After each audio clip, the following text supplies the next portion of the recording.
How a service partner or reseller can sell units to customers in Falcon Mega Track. Go to falconmegatrack.com website, enter login ID and password. Click on Login. Click on Sell Units, Airtime.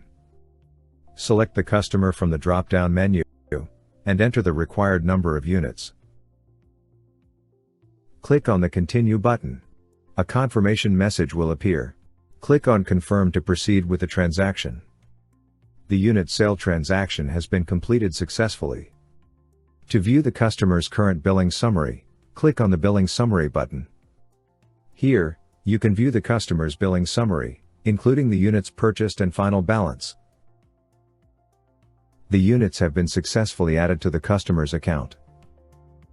For further assistance, send an email to support@falconmegasolutions.com. Thanks for watching.